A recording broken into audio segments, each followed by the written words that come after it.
Seja muito bem-vindo você que nos acompanha pelo canal do YouTube Irmãos da Nova Jerusalém, e nós irmãos queremos acolher você.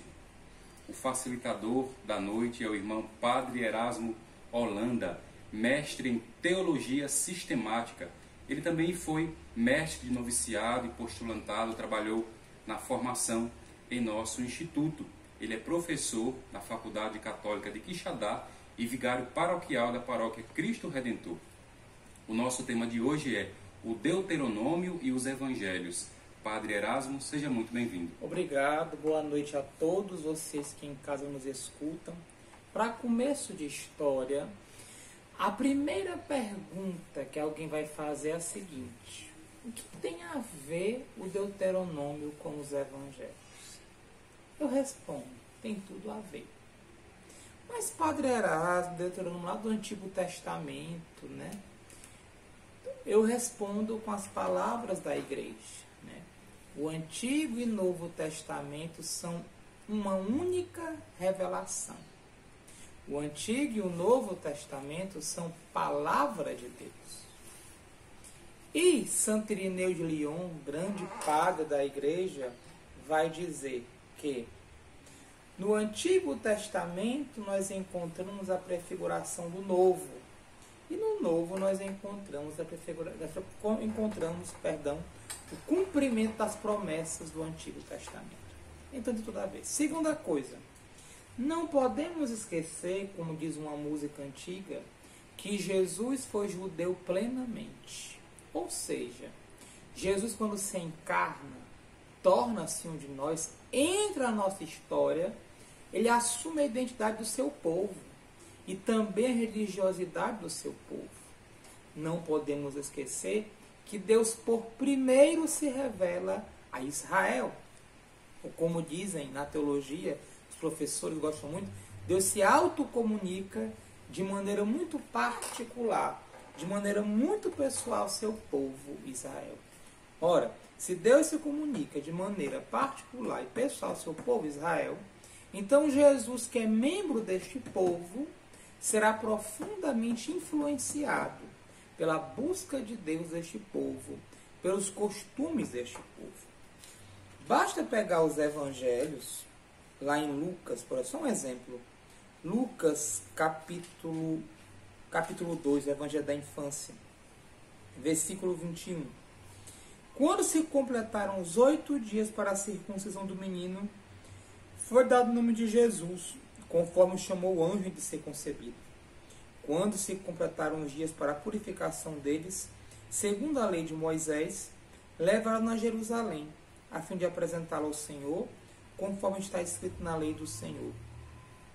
Todo macho que abre o útero será consagrado ao Senhor, e para oferecer em sacrifício, como vem dito na lei do Senhor, um par de rolas ou 2 pombinhos. Depois nós ouvimos também no Evangelho da Infância, em Lucas capítulo 2. Seus pais iam todos os anos a Jerusalém para a festa da Páscoa. Quando o menino completou 12 anos, segundo o costume, subiram para a festa. Ou seja, os pais de Jesus e Jesus eram praticantes do judaísmo. Nós sabemos que era costume em Israel os judeus subirem pelo menos 3 grandes festas no ano para Jerusalém. A festa de Pentecostes, a festa das tendas e a festa da Páscoa era a principal. E quando se fala a idade de 12 anos, se refere ao Bar Mitzvah, que é a festa da maioridade judaica, né? E como bom judeu foi ao templo com a sua família fazer o Bar Mitzvah. Também ainda em outra passagem, nós vamos escutar. Ele foi a Nazara, onde fora criado. Segundo o seu costume, isso Lucas 4, versículo 16. Ele foi a Nazaré, onde fora criado. E segundo o seu costume, entrou de sábado na sinagoga. Levantou-se para fazer a leitura. Ou seja, Jesus ia para a sinagoga orar. Jesus orava na sinagoga.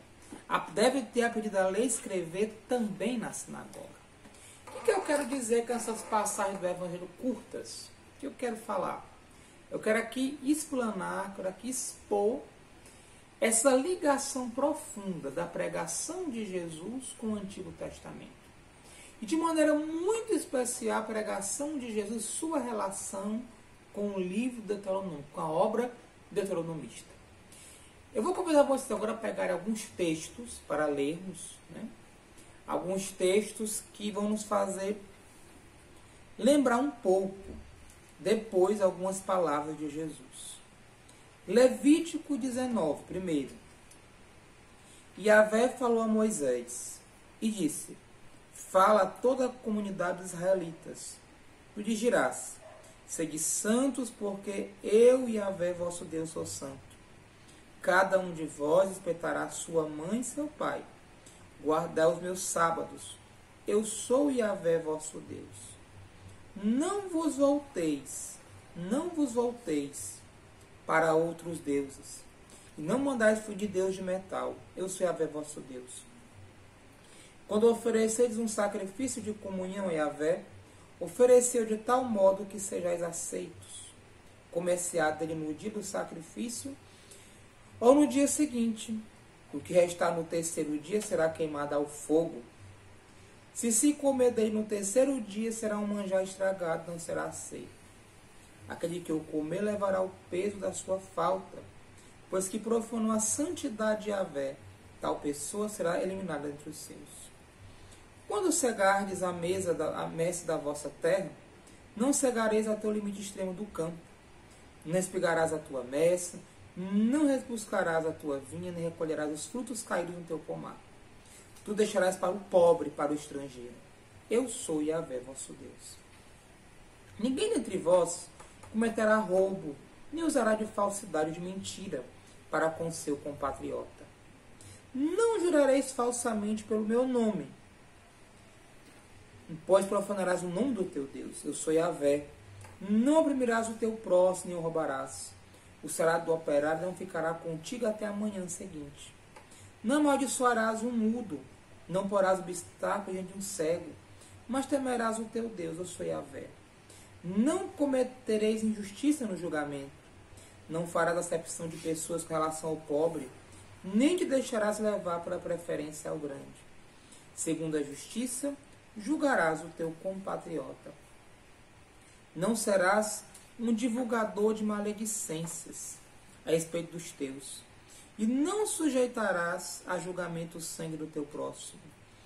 Eu sou Yahvé. Não terás no teu coração ódio pelo teu irmão. Deves repreender o teu compatriota, e assim não terás a culpa do pecado. Não te vingarás, não guardarás rancor contra os filhos do teu povo. Amarás o teu próximo como a ti mesmo, eu sou Yahvé. Guardareis os meus estatutos. Vamos agora pegar nossas Bíblias em Deuteronômio 5, no Decálogo. Vamos escutar o seguinte. Moisés convocou todo Israel e disse: ouve, ó Israel, os estatutos e as normas que hoje proclamo aos vossos ouvidos. Vós os aprendereis e cuidareis de pô-los em prática. Yahvé, nosso Deus, concluiu conosco uma aliança no Horebe. Yahvé não concluiu esta aliança com nossos pais, mas conosco. Conosco estamos hoje aqui todos vivos. Yahvé falou convosco face a face do meio do fogo sobre a montanha. Eu estava então entre Yahvé e vós, para vos anunciar a palavra de Yahvé, pois ficastes com medo do fogo e não subistes a montanha. Ele disse: eu sou Yahvé teu Deus, aquele que te fez ser a terra do Egito, da casa da escravidão. Não terás outros deuses diante de mim. Não farás para ti imagem esculpida de nada que se assemelhe ao que existe lá em cima no céu, ou cá embaixo na terra, ou nas águas que estão debaixo da terra. Não te prostrarás diante desses deuses, nem os servirás, porque o Yahvé teu Deus são um Deus ciumento, que pune a iniquidade dos pais sobre os filhos até a terceira, quarta geração dos que me odeiam. Mas eu também ajo com amor até a 1000ª geração, para com aqueles que me amam e guardam os meus mandamentos. Não pronunciarás em falso o nome de Yahvé teu Deus, pois Yahvé não deixará impune aquele que pronunciar em falso o seu nome. Guardarás o dia de sábado para santificá-lo, conforme ordenou Yahvé teu Deus. Trabalharás durante 6 dias e farás toda a tua obra. O 7º dia, porém, o sábado de Yahvé teu Deus, não farás nenhum trabalho. Nem tu, nem teu filho, nem tua filha, nem teu escravo. Nem tua escrava, nem teu boi, nem teu jumento, nem qualquer dos teus animais, nem o estrangeiro que está em tuas portas. Deste modo, o teu escravo e a tua escrava poderão repousar como tu. Recorda que foste escravo na terra do Egito, e que Yahvé teu Deus te fez sair de lá, com mão forte e braço estendido. É por isso que Yahvé teu Deus te ordenou guardar o dia de sábado. Honra teu pai e tua mãe, conforme te ordenou Yahvé teu Deus, para que os teus dias se prolonguem, e tudo corra bem na terra que Yahvé teu Deus te dá. Não matarás, não cometerás adultério, não roubarás, não apresentarás falso testemunho contra o teu próximo. Não cobiçarás a mulher do teu próximo, nem desejarás para ti a casa do teu próximo, nem o seu campo, nem o seu escravo, nem a sua escrava, nem o seu boi, nem o seu jumento, nem coisa alguma que pertença ao teu próximo. Tais foram as palavras que em alta voz Yahvé dirigiu a toda a vossa assembleia no monte, no meio do fogo, em meio às trevas, nuvem e escuridão. Sem nada acrescentar, escreveu sobre as 2 tábuas de pedra e as entregou a mim. Agora eu convido você a ir para o Novo Testamento, em Mateus capítulo 5. Mateus capítulo 5.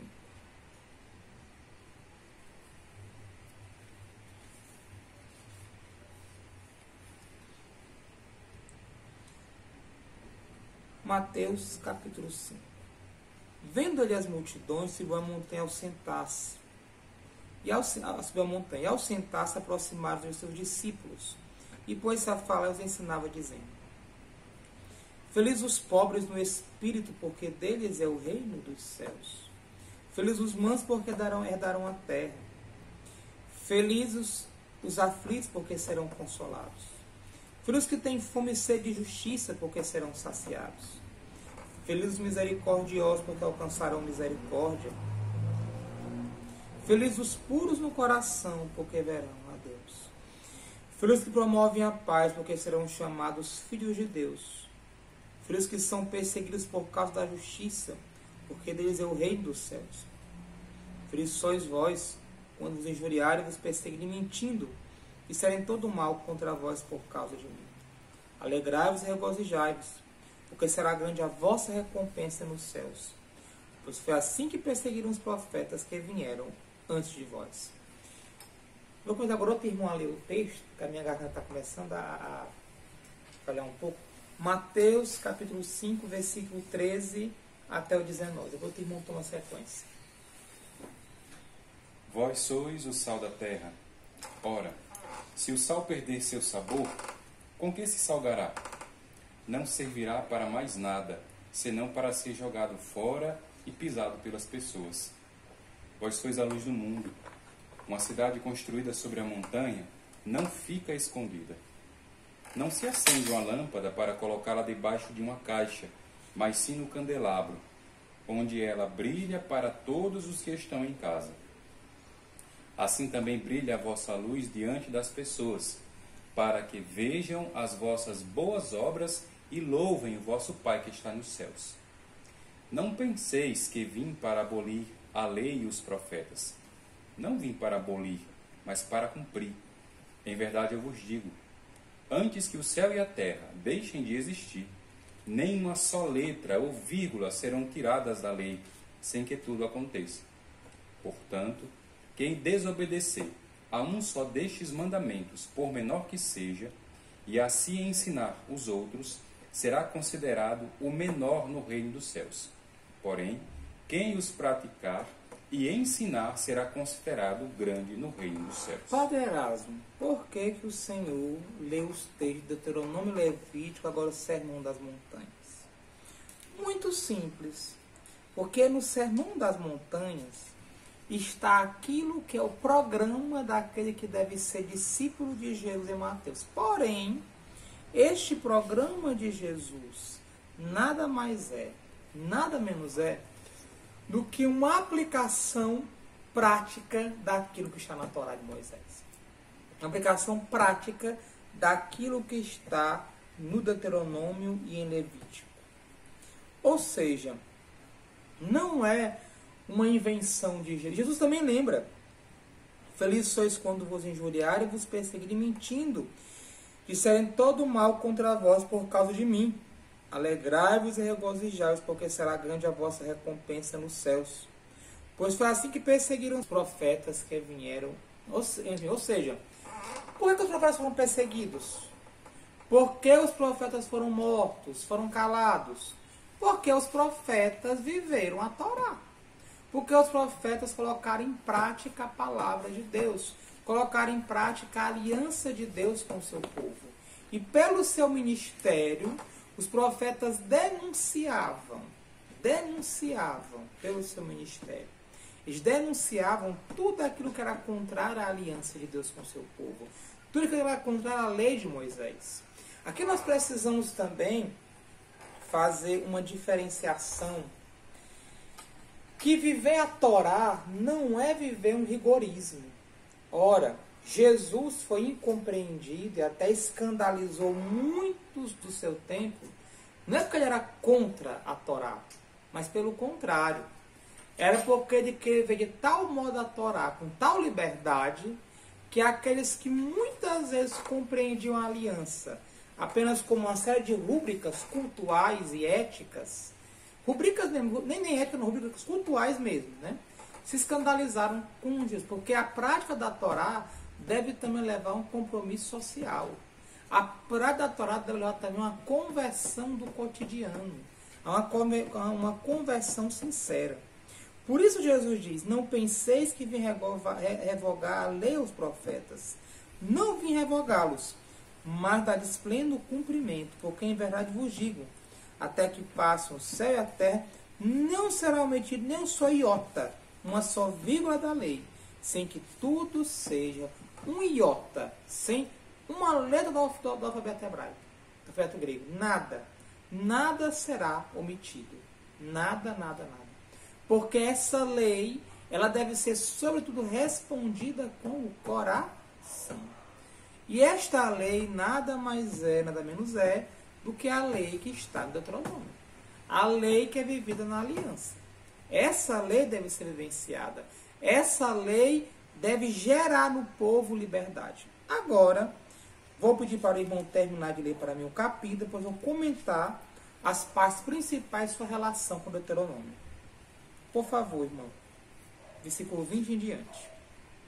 Eu vos digo: se vossa justiça não for maior que as dos escribas e dos fariseus, não entrareis no reino dos céus. Ouvistes que foi dito aos antigos: não cometerás homicídio. Quem cometer homicídio deverá responder no tribunal. Ora, eu vos digo: todo aquele que tratar seu irmão com raiva deverá responder no tribunal. Quem disser ao seu irmão imbecil deverá responder perante o sinédrio. Quem chamar seu irmão de louco poderá ser condenado ao fogo do inferno.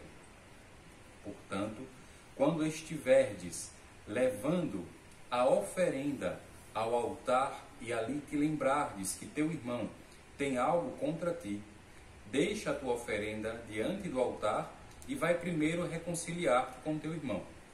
Só então vai apresentar a tua oferenda.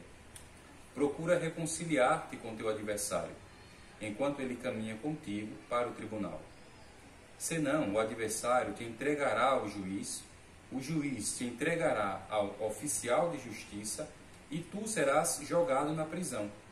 Em verdade te digo, dali não sairás enquanto não pagares o último centavo.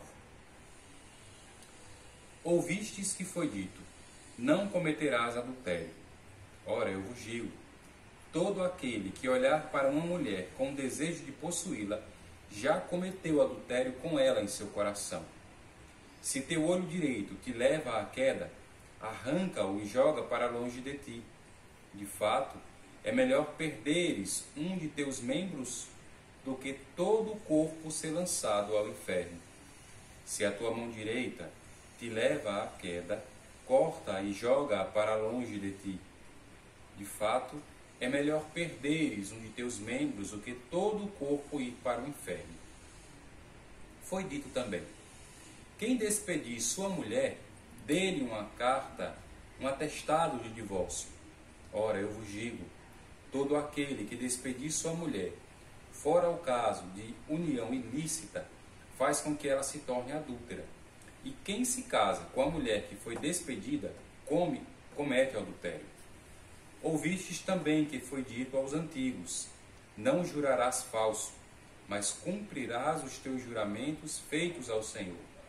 Ora, eu vos digo, não jureis de modo algum, nem pelo céu, porque é o trono de Deus, nem pela terra, porque é o apoio dos seus pés, nem por Jerusalém, porque é a cidade do grande rei.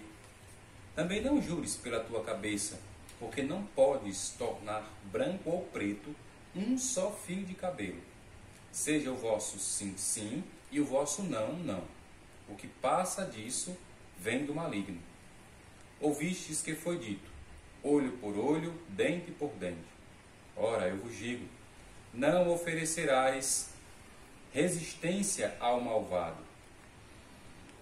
Pelo contrário, se alguém te bater na face direita, oferece-lhe também a esquerda.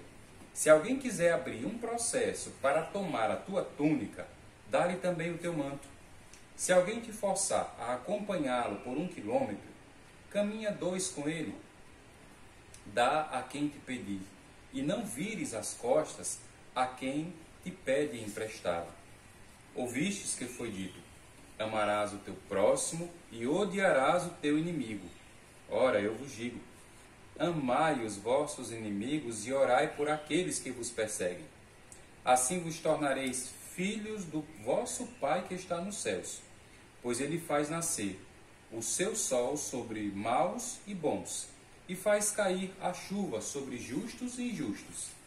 Se amais somente aqueles que vos amam, que recompensa tereis? Os publicanos não fazem a mesma coisa? E se saudais somente os vossos irmãos, que fazeis de extraordinário? Os pagãos não fazem a mesma coisa. Sede, portanto, perfeitos, como o vosso Pai Celeste é perfeito. Ora, Jesus, em Mateus 5, dos versículos 20 até o versículo 47, nada mais faz, nada menos faz, do que uma atualização prática daquilo que se chama no livro do Levítico de Código de Santidade. Sede santos, porque eu, Yahvé vosso Deus, sou santo. Guardareis os meus estatutos. Guardareis, pois, todos os meus estatutos e minhas normas e praticai-os. Eu sou Yahvé. Quando se fala guardar os estatutos e praticar, não é apenas o guardar no sentido de observar uma lei de maneira rubricista, mas esse guardar é em atenção ao amor de Deus, em atenção ao amor de Deus para o seu povo. Depois, indo para o Deuteronômio capítulo 5, nós vamos escutar. Yahvé, nosso Deus, concluiu conosco uma aliança no Horebe. Yahvé não concluiu esta aliança com nossos pais, mas conosco que estamos aqui hoje, todos vivos. Ora, praticar a aliança, guardar os estatutos, nada mais e nada menos é, em outras palavras, do que corresponder à aliança de Deus. E Jesus de Nazaré vem lembrar os seus ouvintes dessa aliança que Deus faz com o povo, que é necessário voltar para essa aliança. Quando Jesus diz, com efeito vos asseguro, que se a vossa justiça não ultrapassar a dos escribas dos fariseus, não entrarei no reino dos céus. Aqui vale a pena abrir um parênteses, quando falamos de fariseus. Os fariseus nada mais, nada menos eram do que um grupo de judeus piedosos, judeus que queriam viver a lei afinco. O que Jesus vai criticar nos fariseus é que alguns membros deste grupo dos fariseus, infelizmente, alguns destes membros, eles levavam a lei ao pé da letra para coisas que justificavam o seu bem-estar. Aquilo que causava incômodo, aquilo que exigia certo compromisso, eles não praticavam. E Jesus, nos próximos versículos seguintes, aqui vamos fazer o paralelo com o Deuteronômio, vai relembrar do código deuteronômico de santidade, que todo israelita ao viver a lei vai ser santo, deve ser santo. Ouvimos: ouviste que foi dito aos antigos, não matarás, aquele que matar terá de responder no tribunal. Porém vos digo, todo aquele que se encolerizar contra seu irmão terá de responder no tribunal. Aquele que chamar seu irmão cretino estará sujeito ao julgamento do sinédrio. Aquele que chamar renegado terá de responder na geena. Ora, depois nós ouvimos também: portanto, se estiveres para trazer a tua oferta ao altar, e ali te lembrares de que o teu irmão tem alguma coisa contra ti, deixa a tua oferta diante do altar e vai primeiro reconciliar-te com teu irmão. E depois vai apresentar a tua oferta. Ora, o que é que Jesus quer dizer com estas palavras? Não chamar cretino, não criticar, não sincronizar. Ora, o que Jesus adverte é que aquele povo, o povo de Deus que está ali escutando, o povo da aliança, entre este povo não pode haver litígio. Entre este povo não pode haver ódio. Pois, quando o coração humano é tomado de ódio, de mágoa, de ressentimento, de rancor, qual é o resultado disso? A violência, a injustiça. Ora, entre o povo da aliança não pode ser assim. O povo da aliança não pode viver em divisão. Aquele povo que é chamado para ser luz das nações, aquele povo que é chamado para testemunhar a luz de Deus para o mundo, não pode permitir em seu meio, entre eles, o ódio. Não é possível que alguém que é chamado a viver aliança com Deus mate o seu irmão. Alguém que é chamado a viver aliança com Deus odeie seu irmão. Porque o ódio gera injustiça. O ódio gera o egoísmo. O ódio gera nas sociedades a divisão. E Jesus convida os seus ouvintes, que são da casa de Israel, a, sobretudo, viverem entre si uma relação fraterna e de justiça social que ultrapassa a conveniência. Ou seja, o encontro com Deus, a aliança com Deus, também deve refletir nas relações com o próximo. Não dá para amar a Deus odiando o próximo, oprimindo o pobre. Não dá para amar a Deus desprezando o pequenino. Não dá para amar a Deus desprezando o mais pobre, o mais oprimido. Ouviste o que foi dito, versículo 27. Não cometerás adultério, eu porém vos digo. Todo aquele que olha para a mulher com desejo libidinoso já cometeu adultério com ela em seu coração. Caso o teu direito te leve a pecar, arranca e lança para longe de ti. Pois eu prefiro que se perca um dos teus membros, que todo o teu corpo seja lançado na geena.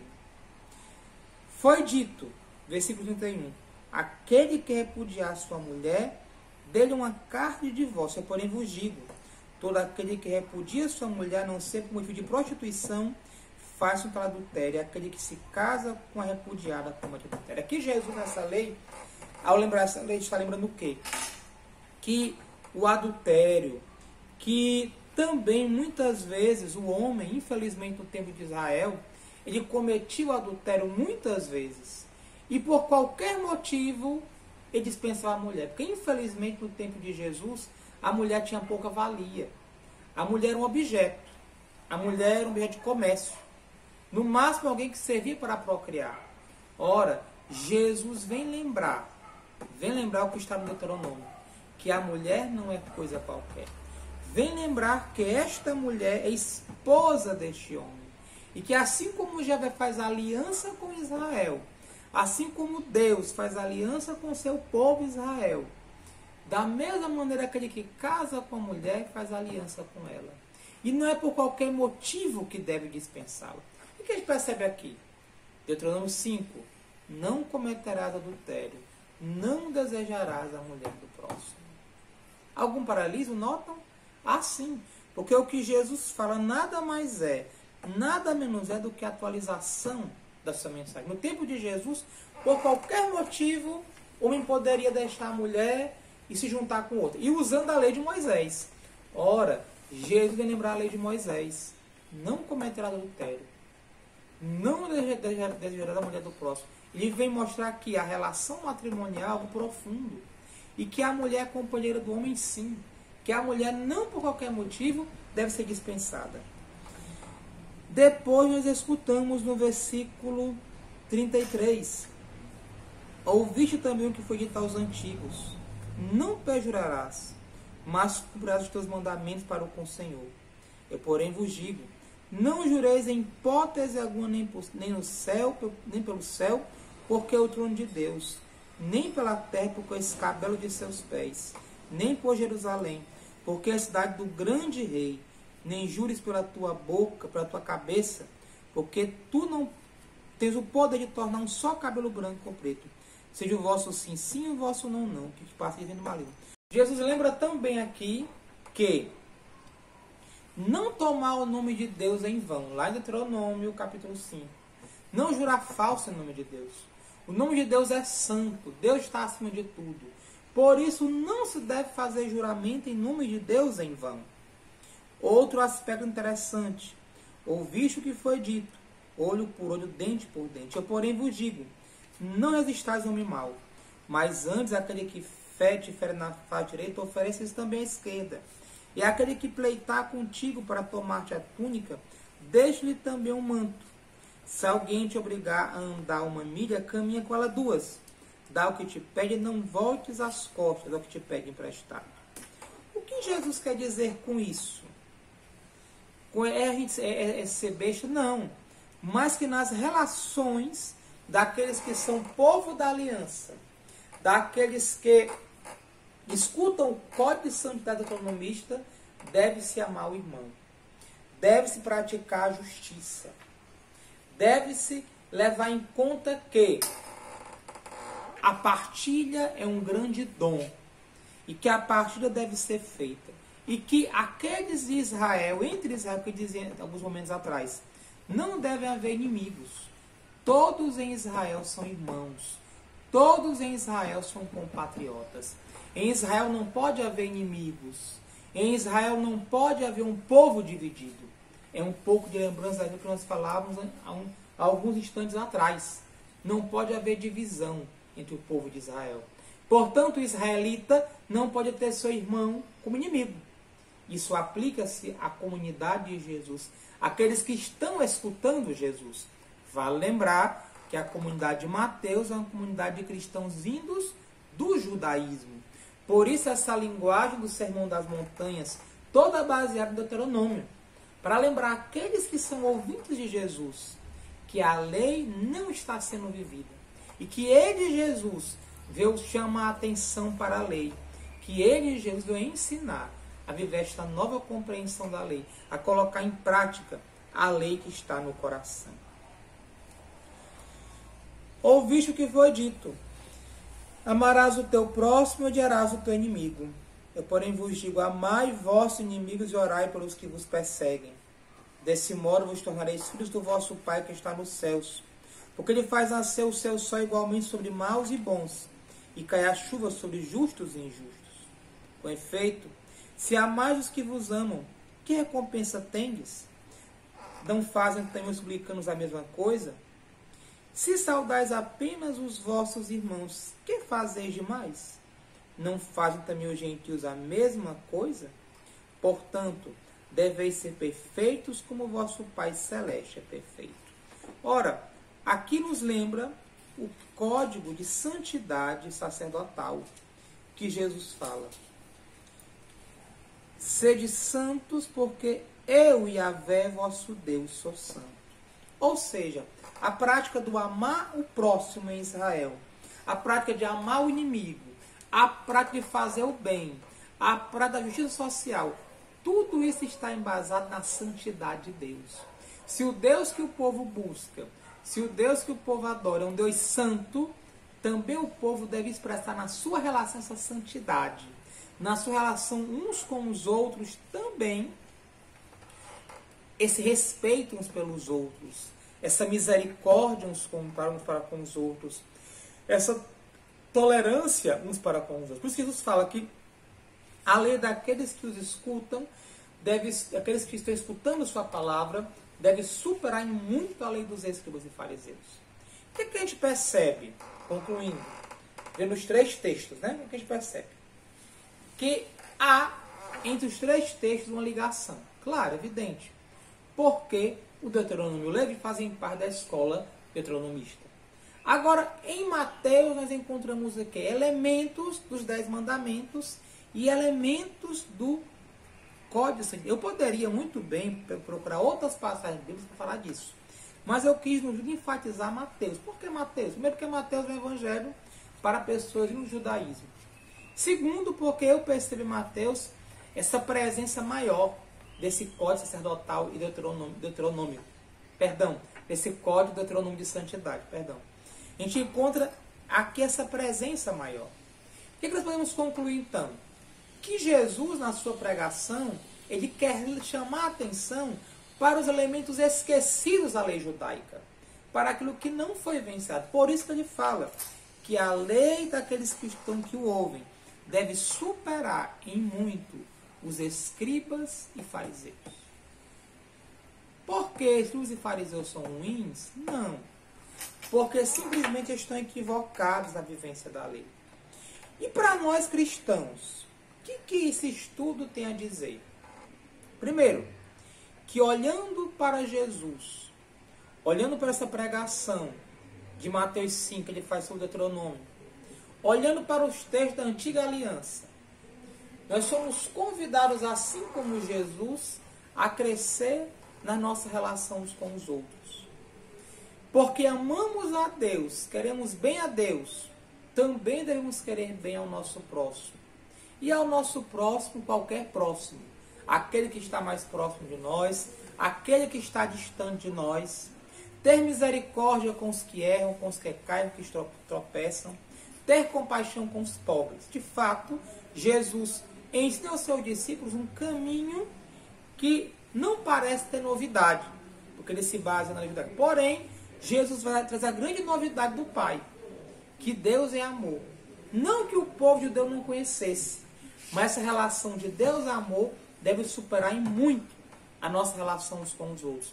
Porque experimentamos Deus e amor em Jesus, na sua pregação. Nós também devemos viver o amor. E eu queria encerrar esse momento rezando o Salmo 63 ou 62, outras Bíblias, né? Agradecendo a Deus por esse estudo bíblico. 6 dias nós estamos aqui aprofundando a palavra de Deus. Em nome do Pai, do Filho e do Espírito Santo. Amém. Ó Deus, Tu és o meu Deus, eu te procuro. Minha alma tem sede de Ti. Minha carne deseja com ardor, como terra árida, esgotada e sem água. Sim, eu te contemplava no santuário, pelo Teu poder e Tua glória. Valendo o Teu amor mais que a vida, meus lábios te glorificarão. Assim eu te bendirei em toda a minha vida, e a Teu nome levantarei as minhas mãos. Eu me saciarei com óleo e gordura, e colherei nos lábios minha boca te louvará. Quando te recordo no meu leito, passo dias meditando em Ti, pois foste socorro para mim, e à sombra de Tuas asas eu grito de alegria. Minha vida está ligada a Ti, a Tua direita me sustenta. Glória ao Pai, ao Filho e ao Espírito Santo, como era no princípio, agora e sempre, por todos os séculos e séculos. Amém. A Virgem de Sião, verdadeira filha de Israel, rogai por nós. Boa noite e abraço a você.